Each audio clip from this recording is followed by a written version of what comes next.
All right, ObsCure. Now, well, obviously, if you've seen the last video, then you'll know exactly what I felt about this game. But I thought it should take a little while just to sit down and really think about what I thought of the game in general, rather than just my own personal experience of it.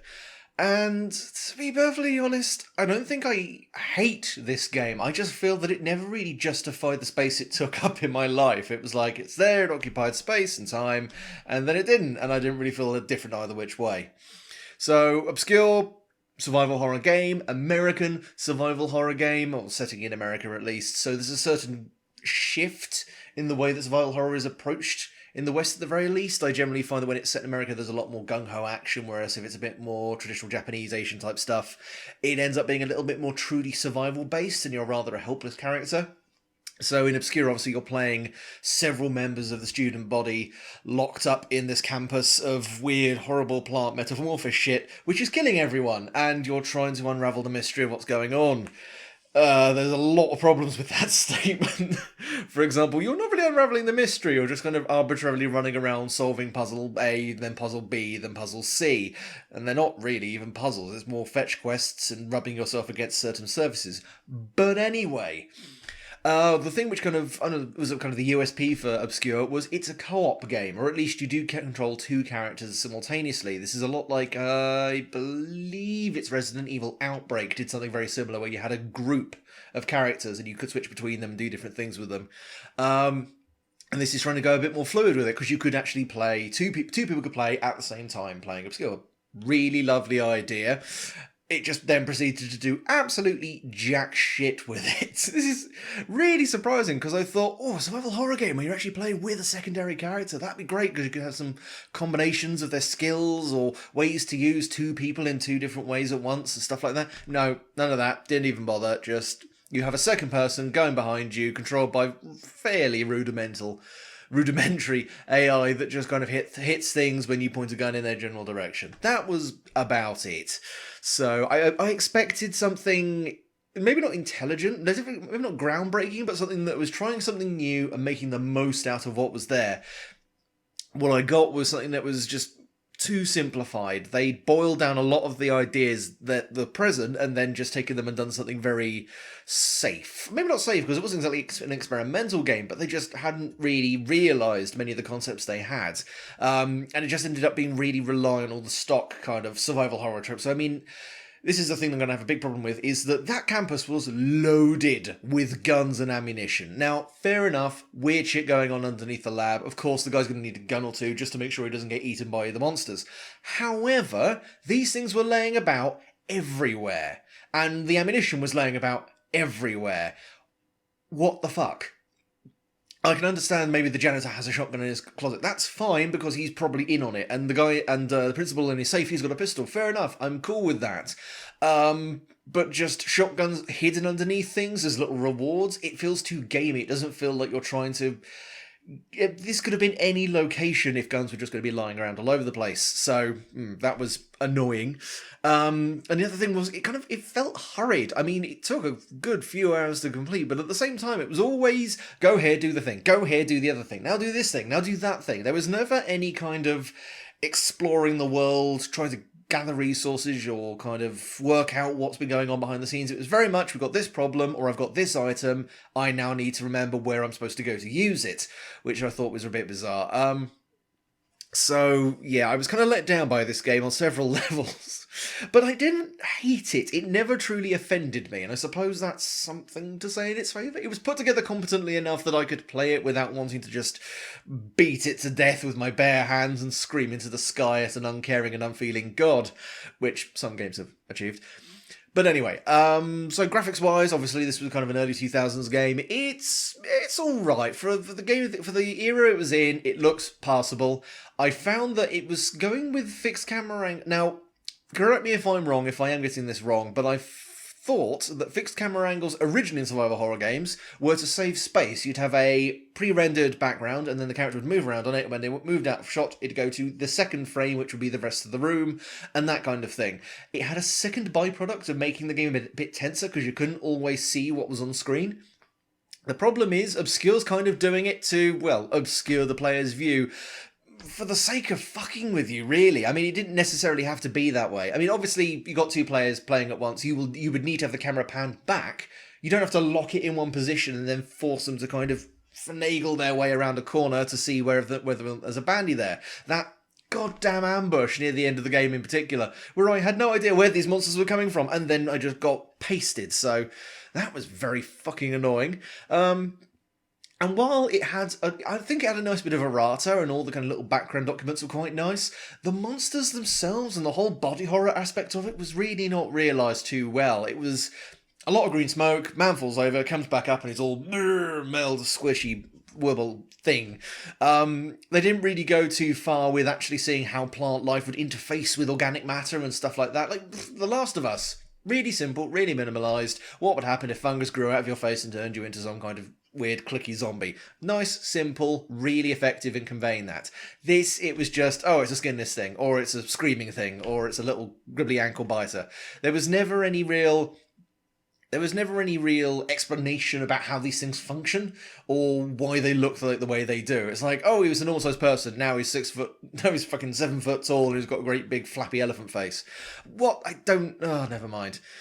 So, yeah, not massively over the top. I mean, nothing ever really felt too terrible. My only real complaint in terms of that was sometimes it would just be too dark, or it'd just be so confusing I couldn't really see where I was going. I'm saying that, I'm not blaming myself for being fucking stupid. But yeah, apart from that wasn't terrible.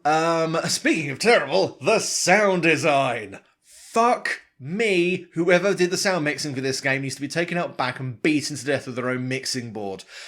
For a start, it was too fucking loud, and there were no sound control options. That is a cardinal sin. That is getting you to a circle of hell in Dante's fucking Game's Inferno, as far as I'm concerned.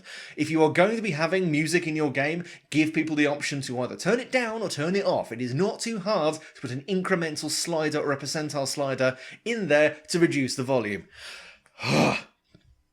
Or if you're not going to do that, make sure that the sound design isn't so obtrusive you cannot hear yourself actually think. Now, for one, the actual music playing would often overrun whatever was going on, so sometimes you trigger an enemy and it'd be going bun dun dun dun dun dun dun, and it would turn out that you killed the thing about 5 odd minutes ago and it's still going, oh fuck, it's a monster, I don't know what's there. It's like, no, game, I dealt with it really fucking quickly, could you shut it now? But no, it just seemed to go on and on and on. You imagine it'd be some kind of trigger event they could just use to just go and turn it off. But no.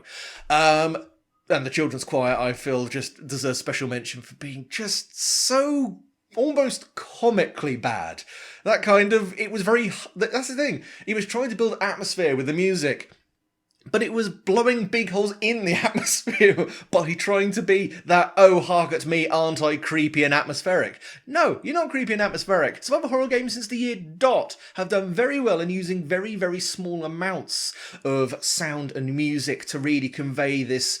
Just lots of periods of silence are very good for survival horror, because then you're just trying to pick out every little detail in the background, trying to work out what's going to chew your face off, what's just a fan. So that was a complete waste of goddamn time. And then when it came to the actual ambient noises, that was a problem as well, because you had weird, scratchy, scribbly stuff going on in the background. And I mean, all right, fair play to you. That's a nice idea to have it feel like there's stuff always moving around behind the scenery. That's great. Having it happen that much, especially in moments where you're trying to work out whether or not you've done something correctly or incorrectly, just ends up distracting the player and confusing them. I mean, going through the tunnels and you hear the doppling screams going through your headphones. That was confusing and at the same time quite amusing. So at the end of the day, it just ended up being more of a nuisance than anything else. It would just be something for me to overcome, really, to complete playing the game rather than anything I could actually enjoy or enhance the experience. Now, getting into the actual gameplay side of things, this is where I feel like the game had loads of potential and then just took it all and dumped it out a window somewhere going, no, we don't need all this. Because, I mean, you've obviously got it, but it definitely worked on the fundamental level. So the shooting felt nice and tight. It felt like it snapped onto enemies very well. You didn't necessarily have to just kind of pour ammunition into enemies either, especially when you start getting into late game weapons. But again, I'm going back to my previous point about there just being this massive proliferation of weapons everywhere. That seemed unusual, and alright, fair play to the game for actually taking surpassing Doom 3 by going, oh, I can just take the flashlight to the gun. Ha! Two birds, one big shooty glowy stone. But it just never really made sense in terms of the actual game itself, for these students just to immediately arm themselves to the fucking teeth and run around shooting everything. Yeah, that's the thing. The characters never felt like they were genuinely surprised or intimidated by the situation. They were like, oh, this is fucking weird. Clack, clack. Who's next? It never felt really like there was too much threat. And yeah, kind of running off that idea of the combat, there was a lot of combat. Almost no puzzle solving. Almost no actual... I'm actually trying to think about it. There was the compass puzzle, latitude and longitude puzzle. The one with the wheels and the archives doesn't count in the fucking slightest, because it's obvious immediately the moment you move something, it's like, oh, I would do it that way instead. That's not a puzzle. That's just an arbitrary way of delaying the game slightly. For something which ended up not being any use whatsoever, as far as I could tell. I think it just told you about the basement, but... And yeah, I just feel like this game could have benefited possibly from... Like, what was it? Resident Evil. Resident Evil 1, the V-Jolt puzzle, where you mix chemicals to get rid of this weird gribbly-grooply plant. Are you seeing the parallels that's being drawn here? It was interesting because there was a mathematical basis for you to use it on. You were referencing certain compounds to certain numbers. Really good puzzle, lovely and elegant, could be worked out on a piece of paper. Fantastic. This game did not have the fucking patience to even give us a bag of weed killer to use against the enemies. They went, no, shoot them. But what if I want to... No, shoot them. It lacked all this level of inventiveness that should have been there if you're in an academic... If you're in an academic situation. This is the sort of thing I realised I wanted after I finished playing it. I thought, you know what would be really fun? If the students had been able to MacGyver their own solutions to certain things. So rather than just, oh, I've got a gun, or oh, I've got a baseball bat, you go into the science labs and you go, right, well, I need some hydrochloric acid and I need a beaker to contain it in, and then I can throw that at enemies and it actually just goes and melts them. Or you rig together like a basic flamethrower. Just like, if you were jury-rigging things together from stuff that was just naturally around the classroom, that would be really cool. Or if there was a bigger emphasis and more finesse in melee combat. Because that was the thing I found was ludicrous, was once you got a pistol, baseball bat, completely fucking redundant. And again, the baseball bat is there for maybe the first 30 minutes of combat. The minute you've got a pistol and enough ammunition to run the pistol fairly well, you're just shooting everything. There's no point in having the baseball bat, because it's a death sentence for most of the characters. So that was a complete waste of goddamn time. And speaking of kind of having... Because, I mean, obviously one of the characters, I think it was Ashley, was the melee specialist.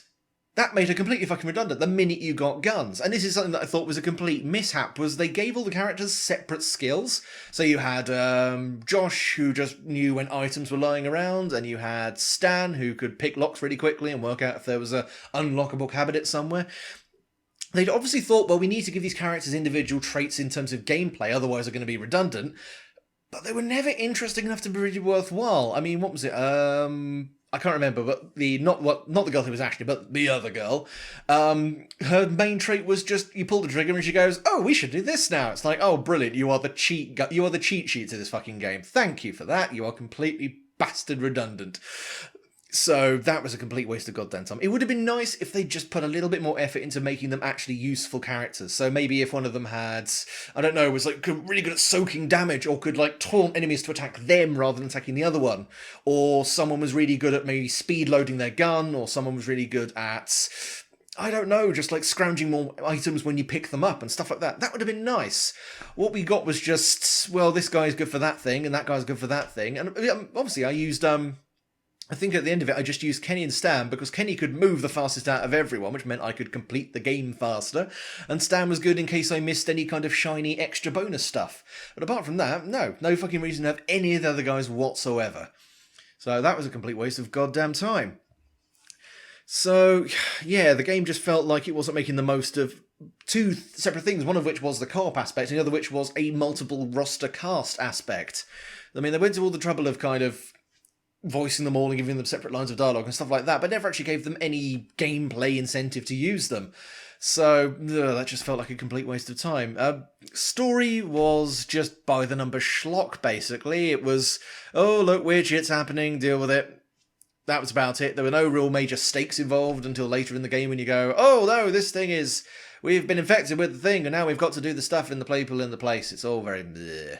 And you could have done something a bit more low-key, maybe if you did it over the space of a couple of days and the investigation was ongoing and then you just started realising eventually you'd have to stay overnight and then deal with the problem, that would be cool. But no, it just ended up being very... No, you're stuck here. There's, like, where any sane person would fucking leave and call the police, these guys are like, no, we need to stay behind and see if we can find the guy who's almost certainly dead, but didn't turn out to be. But still, it's like, for the greater good, can we not just fuck the fuck out of here and go home and call the police and get the National Guard in and then... But no, I hate it when games do that, when games are like, no, I must stay behind. Why? So I can progress the plot. But no, I don't care about my own bodily self-being. Just, you fucking idiot, really? It was a complete goddamn waste of time. And at the end, obviously, the great big boss fight, which, hilariously enough, I couldn't do with 2 people, so I had to do just with Stan, the fucking man, mainlining first aid kits. That was a bit unusual as well. It kind of went from just dealing with the occasional squelchy thing to, oh, look, here's a boss that you've got to kill in a particular way. There was no telegraphing of that whatsoever, so got a bit salty about that, as you could probably tell. And then obviously there was the false out, oh no, there's an extra thing, and it's kind of going and slurping out, and then you've got to survive that, apparently. You couldn't just kill it. You had to... That's hilarious, actually. If you hadn't any more health items, you were fucking dead at that point. That was a game basically going, oh, I hope we didn't burn through all those medical kits in the last fight, because now you're going to need to burn through them for the arbitrary attacks it's going to do. Hip, hip, hoo fucking ray. And then... it ends with that typical American horror film, oh no, there was another monster, and then it cuts to black, and I'm like, I don't care. I honestly don't give a fuck. It's brilliant. Good for you. Set up a sequel. I'm going over here now to play fucking Vivisector, which I'm enjoying on a level far above and beyond what you're expecting me to. So, yeah, overall, like I said right at the beginning, it was there. It occupied space, it occupied time, and then it wasn't there anymore. And I went, no, fine, and fucked off and did something else. It didn't really repulse me. It wasn't like I was going, oh god, this is so bad, can't continue. It was more of like an, oh, for fuck's sake, just getting through. It was like washing the dishes. That kind of, oh, right, let's go and do it. And then you're just there, you're scrubbing, just scrubbing away, hoping that eventually you'll have it over and done with. You're not enjoying it, you're not necessarily disliking it because it's just a thing you've got to do, but it just felt like the whole process was becoming more of an obligation than an actual entertaining game to play. So yeah, I mean, there was also potential there. I mean, obviously the mechanic I thought was really nice. It just squandered all that potential and could have been... if it dialed everything back a little bit and then worked a bit more on fleshing out the characters and the kind of combat mechanics, that would have made it a really good game. If they'd stretched the plot out over maybe a week or so, that would have been really nice. Maybe you could have seen the other... like, if more students went missing over the course of the week and people were acting stranger and bits of the school were being cordoned off, that would have been really cool. But no, it was just kind of stick them in there, do the thing. Blech, I don't know. So, yes, it was a waste, I think, of a concept. Not completely a waste of my time, because at least I can now play other survival horror games and appreciate them for being better than this. But no, I would not recommend this to anyone, really, unless you are absolutely starving for a survival horror game to play. Although, to be fair, if you wanted to go to a friend's place, boot this up, get a couple of drinks in, and then just completely dick with each other during the game, that would probably be absolutely fine. I can imagine that would work really nicely. But I just find that it didn't justify all the stuff it was doing. It could have saved time, saved money, and just done a little bit less and achieved a lot more. And maybe that's the thing about survival horror. Less is more at the end of the day. If you really go overblown, you end up with, the later Alone in the Dark games, which is like, oh, look at this massive thing we're doing. And everyone's sitting there going, we don't give a fuck. This isn't scary anymore. It's just annoying and overcomplicated. So, yes. Thank you very much for listening to me ramble, and who knows, maybe the sequel's better. Oh, Jesus Christ, who am I kidding? I'm not touching that with a 10-foot fucking barge pole with a hook on the end, which suddenly gets inexplicably shorter when you... Oh, fuck this game.